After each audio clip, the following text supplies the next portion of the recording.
के इस प्रांगण में बैठा हूं और खेड़ा जी आ जाए, मंदिर नजदीक है, माता के सामने खड़े होकर कह दें कि सीपी शर्मा ने 50 लाख रुपए मांगे और टिकट बेचे हैं। इसने जो काम किया है वो निहायत ही गंदगी भरा काम किया है। बुद्धि कहीं दिमाग कहीं रहता था। हम तो समझाते थे इनको, फ्रंट फुट पे खेलूंगा, एक एक जवाब दूंगा और जिन्होंने आरोप लगाए उनको भी निचोड़ूंगा कि लेके आए सारी चीजें सामने मेरे। ये भी तो निर्दलीय को चुनाव लड़ा रहे थे। बड़ा आरोप लगा रहे हैं। ये नगर अध्यक्ष के नेतृत्व में ही चुनाव होना चाहिए था। नमस्कार साथियों, आप देख रहे हैं बेबाक चर्चा और आज बेबाक चर्चा करने के लिए हम पहुंचे हैं कांग्रेस महानगर अध्यक्ष सीपी शर्मा जी के पास। शर्मा जी, आपका धन्यवाद और स्वागत है। धन्यवाद भाई साहब, आपका भी। मैंने चुनाव से पहले एक बार आप ही के घर पे आपका इंटरव्यू लिया था। उस दिन बात ये थी कि 200% हम मेयर का चुनाव जीत रहे हैं और 25 से अधिक पार्षद जीत रहे हैं।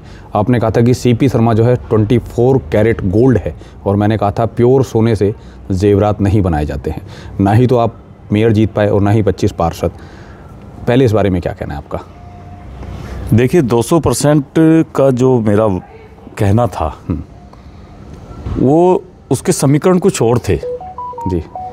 जो मेरी पॉलिसी थी, जिसको मैंने खुल के भी बात की थी जी। आज तो उस समय वो ठुकराल जी के संदर्भ में, बिल्कुल एग्जैक्ट ठुकराल जी के संदर्भ में मैंने वो बात कही थी जी। और पार्टी ने उसको, जो फैसला पार्टी का हुआ, हमें पार्टी के साथ में हमने मजबूती से चुनाव लड़ा। लेकिन जो 200% का मामला था उसकी समीकरण और परिस्थितियाँ दूसरी थी, वो नहीं बन पाई। पहले मैं इसी बात पे आ जाता हूँ। अगर राजकुमार ठुकराल कांग्रेस से कैंडिडेट होते तो 200% जीत लमसम मैं मानता हूँ तय थी। नहीं, बिल्कुल निश्चित रूप से वो बड़े नेता हैं और पब्लिक की नब्ज को जानते हैं। बड़े जना था कि कहाँ पे क्या बात करनी है, कहाँ पे किस तरीके से चुनाव में वोटों को इकट्ठा किया जाता है जी।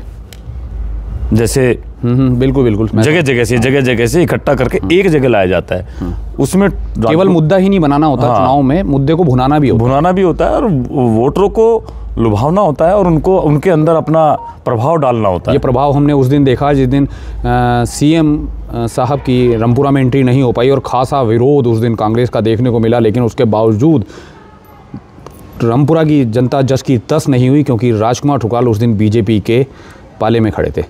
बिल्कुल नहीं, उनका जनाधार है, हम मानते हैं इस बात को। और वो एपिसोड हमने कहा था, फिर बाद में इंटरव्यू में मैंने कहा वो ख़त्म हो चुका। अब तो हमें अपने जो पार्टी हाईकमान ने जो फैसला लिया है उसके साथ ही हमें चलना पड़ेगा और उसी के साथ हम मजबूती से चुनाव लड़ेंगे और जीतेंगे। हम क्योंकि कांग्रेस के लोग जो है किसी भी परिस्थिति से निपटने में सक्षम है, हर तरह से निपटने में सक्षम है, रहते हैं। लेकिन कांग्रेस परिस्थितियों से निपट लेती है लेकिन आपसी कलह से नहीं निपट पाती। राजनीति हमेशा से चर्चा और पर्चा का खेल रहा है। आरोप प्रत्यारोप हमेशा होते आ रहे हैं। इससे पहले कि सीट हारने के बावजूद आपकी समीक्षा बैठक होनी चाहिए थी। आपके मेयर प्रत्याशी के द्वारा आप पर संगीन आरोप लगा दिए गए हैं। इस मामले में सीपी शर्मा का क्या कहना है? देखिए, दुर्भाग्य है और इस वक्त में कांग्रेस पार्टी के जो 40,000 से ऊपर जो लोगों ने भरोसा दिखाया है जी। उनका आभार और उनका धन्यवाद प्रकट कर हमें एक समाज में अच्छा मैसेज देने की बजाय एक सार्थक मीटिंग के रूप में बुलाकर हमें उन सब का धन्यवाद करना चाहिए था और उनका हमें आभार प्रकट करना चाहिए था कि हम आभारी हैं और जो जनादेश मिला है हम उसको स्वीकारते हैं। लेकिन यहाँ तो उल्टा ही हुआ। ऐसा क्यों हुआ? यहाँ जनता जनार्दन का धन्यवाद तो अभी तक किसी ने दिया ही नहीं, जो प्रत्याशी थे। जबकि मैं देख रहा था कि काशीपुर के मेयर हैं, हमारे हल्द्वानी के मेयर हैं, अन्य शहरों के मेयर हैं जो चुनाव हारे हैं। उन्होंने नेक्स्ट डे शाम को ही रात लेट नाइट तक जनता के प्रति आभार प्रकट कर धन्यवाद दे दिया था कि मुझे वो स्वीकार है और मैं जनता के बीच में उसी ऊर्जा के साथ बना रहूंगा जिस तरीके से मैं पहले कर रहा था। लेकिन यहाँ पे एक नगर अध्यक्ष को निशाना बनाया जाता है। नहीं, मैं फिर उसी बात पे आ रहा हूँ। जो आपके मेयर प्रत्याशी हैं उन्होंने आप पर भाजपा को चुनाव लड़ाने के संगीन आरोप लगाए हैं। देखिए, उनका मुंह है, उनकी बातें हैं, वो कुछ भी आरोप लगा दें, किसी कुछ भी कोई बात कह दें जी, लेकिन लोग रुद्रपुर के जानते हैं कि सीपी शर्मा कैसा व्यक्ति है, सीपी शर्मा किस पृष्ठभूमि का व्यक्ति है, सब जानते हैं मुझे। मोहन खेड़ा जी को जब ये निगम में पार्षद थे और जब हम संघर्ष कर रहे थे जी, इनको हमने साथ चलकर लेकर और इनको हमने अपने बराबर में खड़ा करके इनको बोलना सिखाया हमने, और आज भी ठीक से बोल भी नहीं पाते, चुनावी सभाओं में भी आपने देखा होगा। हम तो फिर भी पार्टी ने जिस पर को प्रत्याशी बनाया उसके लिए हमने तन मन धन से पार्टी को जिताने में पूरा अपनी ताकत और जान लगा दी। धन तो इस बार हमने बहुत देखा है बहता हुआ, धन तो वाकई इस बार बहुत देखा है, और धन इतना बहता हुआ देखा कि आप ही के सहयोगी, साथी सहयोगी में मैंने एक दिन आपसे पहले भी कहा था कि लोगों में एक मैसेज जा रहा है कि सीपी तक पहुंचने के लिए केपी से होकर गुजरना पड़ता है। और केपी गंगवार पे एक आरोप लगा दिया गया है कि एक ऑडियो वायरल हो रही है, ठीक है, जिसमें लगातार एक महिला को ये 25,000 रुपये देने और वोट मोहन खेड़ा को ना देने का आरोप उसमें लगा रही है। उस मामले में आपका क्या कहना? देखिए, केपी हमारी कोई पार्टी का पदाधिकारी तो है नहीं जी, लेकिन आपके और साथ नहीं, बिल्कुल मानता हूं मैं। हमने देखिए चुनाव आदमी पहचानने में चूक हो गई? नहीं, कोई पहचान नहीं, हमें कोई, हम जानते हैं। अभी कुछ दिन पहले वो जिला बदर भी हुए थे, बहुत सारे अपराध उनके ऊपर लगे हैं, हम अच्छी तरह जानते हैं और हम जानते हैं सारी चीज़ों को। लेकिन चुनाव के समय, चुनाव जब आते हैं तो बहुत सारे लोगों का, सबको उनका भी अपना एक जनाधार तो है ही जी, चाहे वो भाईचारा एकता मंच की तरफ से चलाते हो, चाहे जिस तरह से चलाते हो, हमें उनसे कोई मतलब नहीं है, ना उनके व्यक्तित्व से। हमें तो उस समय पार्टी के लिए क्या जरूरत थी उनकी, जहाँ पे कि हर किसी की कोई बुरा आदमी होता है तो क्या उसमें अच्छाइयाँ भी होती है? ऐसा नहीं होता कि वो 100% ही बुरा है, उसके अंदर 10 अच्छाइयाँ भी होंगी। हमने उनकी अच्छाइयों को पकड़ने की कोशिश की है और उनका इस्तेमाल करने की कोशिश की है जी, वो हमने किया है। जो पेपर वर्क और जो सारी चीज़ें होती थी वो उनसे हमने कराया। लेकिन वो बात में बार बार ये सब चीज़ें हम मेरे द्वारा कही जा रही थी, आपको मैंने पहले भी इस चीज़ के लिए आगाह किया था कि बाज़ार में एक रूमर फैला हुआ है और बार बार इस बात को कहा जा रहा है कि केपी गंगवार को सीपी शर्मा के साथ बैठने का कहीं ना कहीं नुकसान, खामियाजा भुगतना पड़ेगा। और वो नुकसान इस तरीके का हुआ है कि आप ही के पार्टी के मेयर प्रत्याशी ने सीधे सीधे एक आरोप लगाया उन पर कि उनके द्वारा 25,000 रुपये मांगे जा रहे हैं। देखिए, खेड़ा बंधुओं ने, इनके परिवार ने कितना पैसा कहाँ लगाया, किसको दिया, किसको नहीं दिया, क्या ये 25,000 रुपये उनको दिखाई दे रहे होंगे? जो केपी से क्या बात हुई है मुझे तो नहीं पता ना, किस ये तो आपके पार्टी का मैटर है, मुझे नहीं तो पता, कुछ कह नहीं सकता। नहीं, मेरे को पता ही नहीं है। मैं जब उसका जवाबदेही ही नहीं हूँ, जब मैं उसका जिम्मेदार ही नहीं हूँ, तो मैं उस पर क्या जवाब दूँ? अगर मेरी नॉलेज से अगर ये देते कि भाई हमने इसको इतना दिया है, तो हमारी जिम्मेदारी होती, मेरी जवाबदेही होती, मेरी हार की भी जिम्मेदारी होती, मैं नैतिक हार की जिम्मेदारी लेके हो सकता है इस्तीफा दे देता। अगर ये जो हार हुई है इसमें नगर अध्यक्ष की भूमिका अहम रोल होता और अगर इसमें मेरा रोल प्ले होता तो मैं उसको अपनी नैतिक जिम्मेदारी लेकर, मैंने कहा भी था एक समय पहले, बहुत समय पहले मैंने कहा था रावत जी, आपके चैनल पे नहीं किसी और चैनल पे कहा था कि अगर चुनाव नहीं जिता सका तो नैतिक जिम्मेदारी लेकर इस्तीफा भी दे सकता हूं। क्या आज इस्तीफा ले रहे हैं? मैं खेड़ा जी के कहने से इस्तीफा देने वाला नहीं हूं। खेड़ा जी को पैसे का घमंड है, जिस तरीके से उन्होंने मेरे ऊपर आरोप लगाए हैं, तो जो जिसके मन में पैसा भरा होगा ना, वो वही सोच सकता है। सीपी शर्मा के जीवन में पैसे का उतना ही महत्व है कि घर चलता रहे, परिवार चलता रहे, संसाधन अपने घर परिवार के चलते रहे। इसके अलावा पैसे का हमारे जीवन में कोई महत्व नहीं है। पैसा हमारे लिए समाज इम्पोर्टेंट है, हमारे लिए जो समाज सेवा इम्पोर्टेंट है। हमने लोगों के बीच में जो किया है, किसान, मजदूर और गरीब की आवाज़ उठाई, वो हमारी पारिवारिक पृष्ठभूमि है, उठाते रहे, उठाते रहेंगे। खेड़ा जी से पूछने नहीं जाएंगे। खेड़ा जी पैसे के बल पे चुनाव जीतना चाहते हैं तो पैसे के बल पे कोई चुनाव नहीं जीता जा सकता, ये खेड़ा जी ने सिद्ध कर दिया। ये तो इस बार सिद्ध हो चुका है कि पैसे को लेकर चुनाव नहीं जीते जा सकते। शर्मा जी, आप पर एक आरोप और लगा है, पैसे लेकर टिकट देने का आरोप, और इस आरोप में आप ही के पार्टी के वार्ड नंबर 1 के प्रत्याशी हैं रामकृष्ण सैनी जी, उन्होंने भी कोई आरोप लगाए हैं आप पर, संगीन आरोप कुछ उन्होंने लगाए। इस मामले में आपका क्या कहना है? आज आप पूरे विवादों में घिर चुके हैं। विवादों से तो राजनीति का हम देखें, जो चोली दामन का साथ है, चोली दामन का साथ है, मैं घबराता नहीं उन चीज़ों से। फ्रंट फुट पे खेलूंगा, एक एक जवाब दूंगा और जिन्होंने आरोप लगाए उनको भी निचोड़ूंगा कि लेके आए सारी चीजें सामने मेरे। पहले अगर रामकृष्ण सैनी जी का आरोप जो आप पे लगा, सैनी जी का कोई मतलब नहीं है। सैनी जी जो है पार्टी के लिए काम करते हैं, ठीक है, उन्होंने संघर्ष करते रहे हैं, लेकिन वो बहुत बड़ी गफलत में है। टिकट कटने के बाद इंसान बागी क्यों हो जाता है? नहीं, टिकट कटा उनके, वो तो अच्छा हुआ कि उन्होंने 2 दिन पहले ही अपनी फेसबुक पे डाल दिया कि चुनाव नहीं लड़ रहा हूँ, क्योंकि उनके पीछे एक बहुत बड़ा गैंग और टीम लग गई थी वहाँ पे और वो जेल जाने वाले थे। और तहसीलदार मतलब पटवारी उनके घर पहुँच चुका क्योंकि उनके सारे डॉक्यूमेंट्स फर्जी जो उनके पीछे लगे थे, आज उनके पीछे भी एक संगठन लगा हुआ है। उनके पीछे भी आज संगठन लगा हुआ है। तो वो सैनी जी को ये पता नहीं, समझना चाहिए कि तुम्हारे कागज नकली थे तो तुम्हें क्यों इतनी बहस कर रहे हो जी? पहले अपने घर को मजबूत करो, चीजों को, तब मैदान में आओ और पार्टी के लिए आगे तैयारी करो, फिर दोबारा मौका मिलेगा।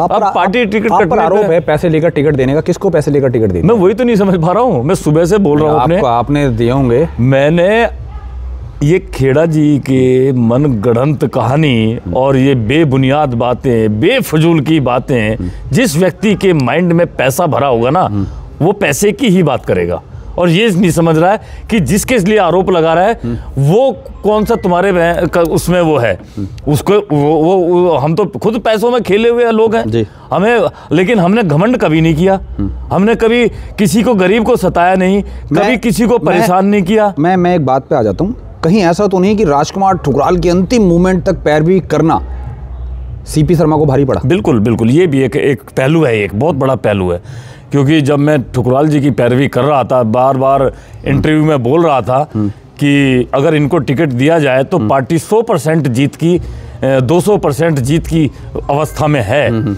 लेकिन उसमें हमारे कुछ लोगों को नागवार गुजर रहा था।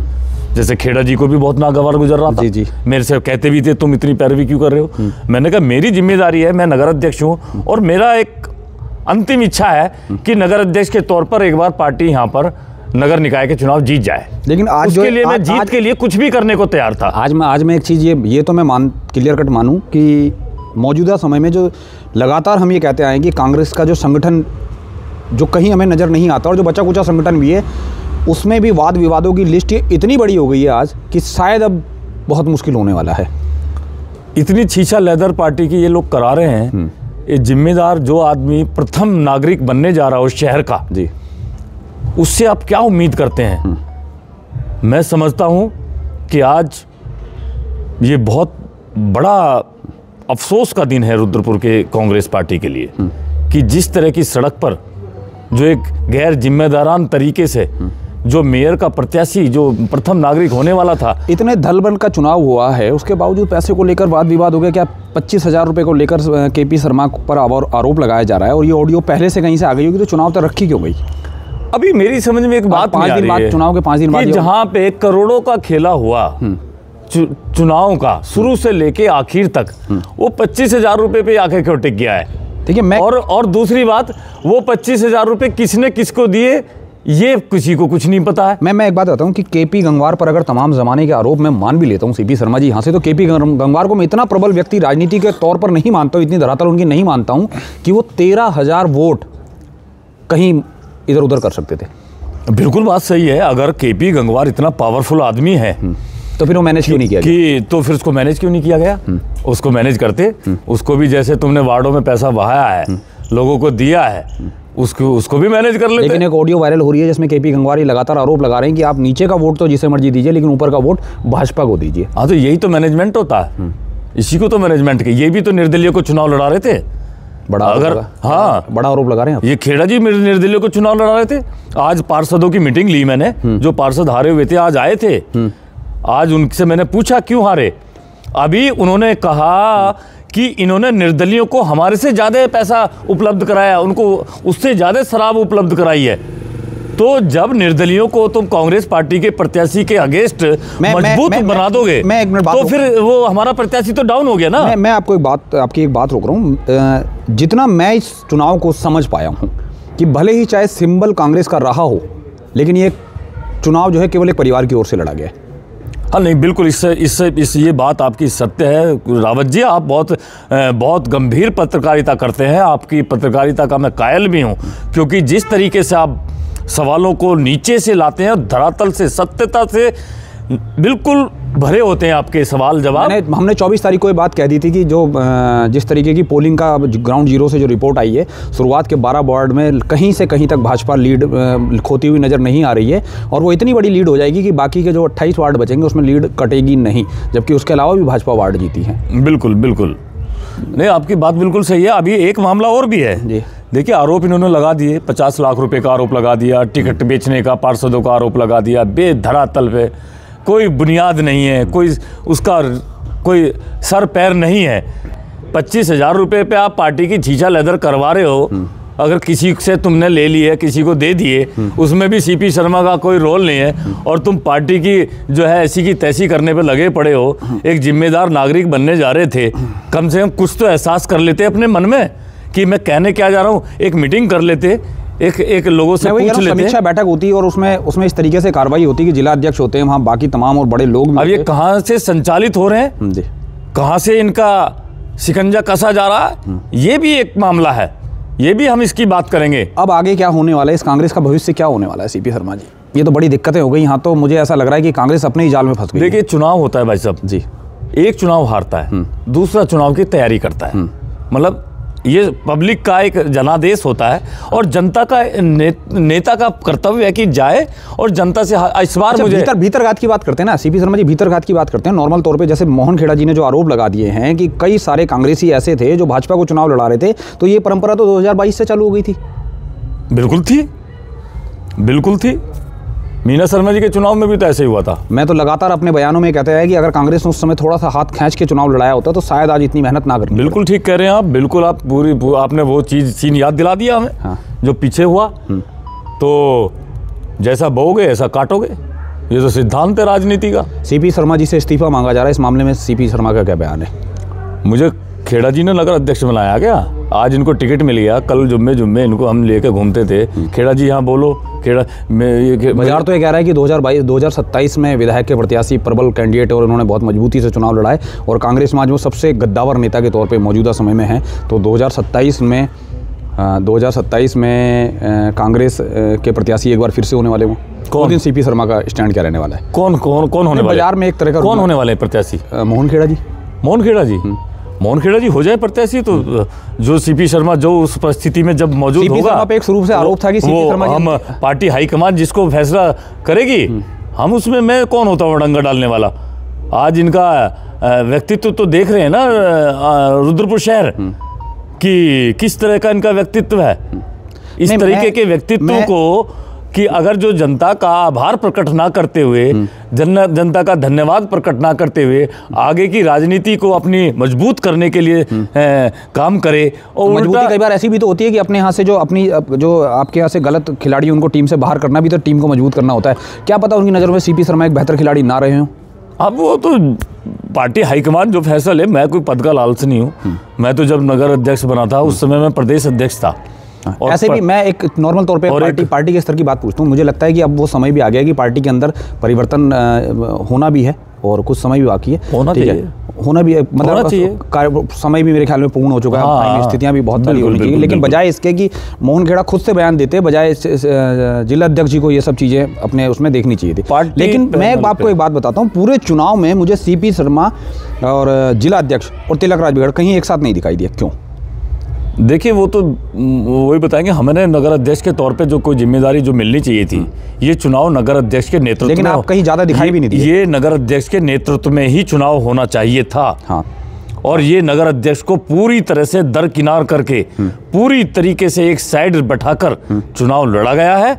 इसको सारा शहर जानता है, और इससे पहले मैंने एक बयान भी दे दिया था कि मुझे कहीं नहीं पूछा जा रहा है, और फिर भी ना पूछने की वजह से तो कहीं सीपी शर्मा ने बयान नहीं दे दिया हो कि कहीं लोगों ने कह दिया हो कि नीचे की सीट किसी को लड़ाई जाए, ऊपर की नहीं नहीं ऐसा कुछ जब मुझे कमेटी में नहीं, मुझे ये नहीं बता रहे हैं कि पार्षदों को क्या देना है, वार्ड अध्यक्षों को क्या देना है। ये कांग्रेस में नगर अध्यक्ष की स्थिति रही इस बार। हाँ, और किस पार्षद को क्या देना है, किसको कहाँ पहुंचाना है, किस व्यक्ति को देना है। तो आज सीपी शर्मा की जिम्मेदारी होती कि उनके कान पकड़ के पूछता कि भैया तुम्हारे यहाँ पे इतना सब कुछ पहुंचाया गया। सीपी शर्मा के कान पकड़े जा रहे हैं। हाँ, कि पूछता कि भैया तुम्हें दिया गया था इतना, वोट क्यों नहीं मिली इतनी। बजाय इसके कि उन धरातल के नेताओं के कान पकड़ने की बजाय सीधे सीधे सीपी शर्मा का गला पकड़ने वाली स्थिति। अब वही तो, अब इनके, अब एक बार बताओ, वार्ड नंबर 28 है, वहां पे चुनाव लड़ा है हमने।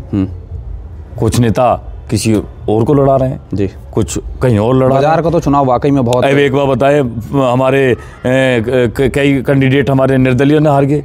वार्ड नंबर 15 हमारा फरमान सिद्दीकी, उसको बैठाना चाहिए था। जी जी बिल्कुल, बहुत बड़ा सवाल। बहुत कालीचरण हमारा जो पार्टी के विरोधी काम कर रहा था, बहुत मैं आपको एक नाम बताता हूँ, शायद आप हमारा वो कमल सैनी, वो हार गया। वार्ड नंबर 16, वो हाँ वार्ड नंबर 16 है। तो ये सारी चीजें हुई हैं। अब इनकी अगर तुम तह में जाओगे तो आपको बहुत सारे खुलासे होंगे। अच्छा चलिए, खासी लंबी बात होगी। अब मैं ये सीधी बातों पे आता हूँ कि सीपी शर्मा का अब स्टैंड क्या होने वाला है। देखिए, मैं कुछ नहीं, क्या सीपी शर्मा अध्यक्ष पद से इस्तीफा देंगे? मैं इस्तीफा, अगर हाईकमान जो कहेगा जी मैं वो करूँगा। मैं हाईकमान का एक सच्चा सिपाही हूँ, और मेरा जमीर और मेरा ईमान, मेरा धर्म, मेरा व्यक्तित्व सब जानता है। मैं अटरिया माता के इस प्रांगण में बैठा हूँ, और खेड़ा जी आ जाए, मंदिर नज़दीक है, माता के सामने खड़े होकर कह दें कि सीपी शर्मा ने 50 लाख रुपए मांगे और टिकट बेचे हैं, तो मैं आज ही इस राजनीति से संन्यास ले लूंगा। एक आरोप और है आप पे, एक आरोप और है। शुरू से लेकर अंत तक सीपी शर्मा को लेकर एक कवायद बाजार में लगातार गूंज रही थी कि सीपी शर्मा कभी भी भाजपा ज्वाइन कर सकते हैं। क्या वो बेहतर समय है भाजपा ज्वाइन करने का? नहीं, वो तो किसी ने उड़ाया था, व्यूमर उड़ाया था। देखिए, ये चुनाव जब आते हैं ना, बिना आग के धुआं कहाँ से नहीं। देखिए, मेरे सामने बहुत कई लोगों ने ऐसी चलते चलते बात करते थे कि शर्मा जी, बाजार तो ये भी कहता है कि सीपी शर्मा राजकुमार ठुकराल को कांग्रेस ज्वाइन नहीं करवा पाए, लेकिन राजकुमार ठुकराल वो हाथ पकड़ के सीपी शर्मा को भाजपा ज्वाइन करवाने वाले हैं। नहीं नहीं नहीं, ऐसा कुछ नहीं है। हाँ। बिल्कुल भी ऐसा कुछ नहीं है रावत जी। मैं कांग्रेस में ही रहूंगा, मैं कांग्रेस में ही रहूंगा, या फिर राजनीति छोड़ दूं। और या अगर मेरे पे जो खेड़ा जी ने आरोप लगाए ये सिद्ध कर दें मुझे, हाँ। मेरे प्रतिष्ठा के साथ जो खेला गया है ये मुझे स्वीकार नहीं हो रहा। और एक ब्राह्मण को प्रतिष्ठा से ज्यादा कुछ नहीं होता उसके लिए। और इसने जो काम किया है वो निहायत ही गंदगी भरा काम किया है। पार्टी हाईकमान इस लेवल पर कोई बात करेगा? बिल्कुल मैं करूंगा पार्टी हाई। और मैं ये, और इनको मैं बचाता था, जिला सम्मेलन इन्होंने खराब किया। जी हाँ, वो बहुत बड़ा, हाँ, बहुत बड़ा हमने इनको बचाया। जी, जिन पार्टी में कांग्रेस पार्टी के खिलाफ नारेबाजी लगा रहे थे, इनको बुद्धि कहीं, दिमाग कहीं रहता था। हम तो समझाते थे इनको, इन्होंने अच्छे खासे सम्मेलन की ऐसी तैसी करा दी थी। मैं सीधे तौर पे कह दूं कि हमने कुछ नहीं कहा। पार्टी उस नेता के बदौलत जिंदा होने की कोशिश करी थी जिसने सारे बाजार कांग्रेस पार्टी के मुर्दाबाद। रावत जी, हम वही अब हम वही तो कह रहे हैं, मीडिया बंधुओं के साथ में कैसे तान के जो खड़े हो गए। तो ये सारी चीजें अच्छी बात थोड़ी ना समाज में। हमें पूरी मीडिया इन्हें चुनाव लड़ा रही थी, वही, और आज वही चुनाव लड़ा रहे थे। तो ये ठीक नहीं है। आज ये मेरे खिलाफ तान के खड़े हुए, तो ये तान वाली राजनीति हमें पसंद नहीं है। हम सौम्य आदमी है, सरल आदमी है, अवेलेबल है। अब सब जगह हमारा सम्मान है, हर जगह हम सम्मान करते हैं सभी का। हम उस तरह की सुचिता रखते हैं राजनीति में। ये जिसे तुमने पैसे दिए हैं, जिसने तुम्हारे परिवारजनों ने बांटे हैं, उनसे तुम हिसाब चुकता वहां जाके करो ना। मेरे ऊपर क्यों ठिकरा फोड़ रहे हो? मैं यही पूछना चाहता हूं इनसे, भाई मैं कहाँ हूं आपके इस सीन में? कहीं भी था क्या? अगर मैं होता, हाँ। ये तो ईश्वर का शुक्र है कि नहीं था। मैं कहीं नहीं था। मैं सिर्फ एक पार्टी का, हाँ। एक स्टार प्रचारक की तरह से, मीना शर्मा, हिमांशु गावा, सीपी शर्मा, हमने पूरा काम किया है। हमने गए और हमने हर जगह, इन्होंने तो एक वाकया मैं कहना नहीं चाहता जो वो किया था मीना शर्मा जी के साथ वो, लेकिन ये इस तरह की इनकी हरकतें हैं। चलिए, तो साथियों, खासी लंबी बात हो गई। ये थे हमारे साथ महानगर अध्यक्ष कांग्रेस की ओर से सीपी शर्मा जी, जिन पर उनकी ही पार्टी के मेयर प्रत्याशी मोहन खेड़ा जी की तरफ से संगीन आरोप लगे हैं। अपने प्रत्याशियों को टिकट बेचने के खरीद फरोख्त के, और उन्हीं के साथी पर आरोप लगे हैं मोहन खेड़ा को वोट देकर जीतने के ना देने के। खैर, अब ये देखना है कि पार्टी इस बारे में क्या एक्शन लेती है। फिर मैं वही बताता हूँ, राजनीतिक चर्चा और पर्चाओं का खेल है। राजनीतिक में आरोप प्रत्यारोप हमेशा उसके साथ साथ पैरेलल चलते हैं, लेकिन इतनी जल्दी इस तरीके के परिणाम आ जाएंगे, इस चीज़ की उम्मीद हम भी नहीं करते थे। अब देखना यह है कि कांग्रेस पार्टी का शीर्ष नेतृत्व इस पर क्या डिसीजन लेता है और 2027 को लेकर कांग्रेस की आगे रणनीति क्या रहने वाली है। बने रहिएगा हमारे साथ। मैं अनिल रावत अपने साथी सहयोगी उज्ज्वल के साथ।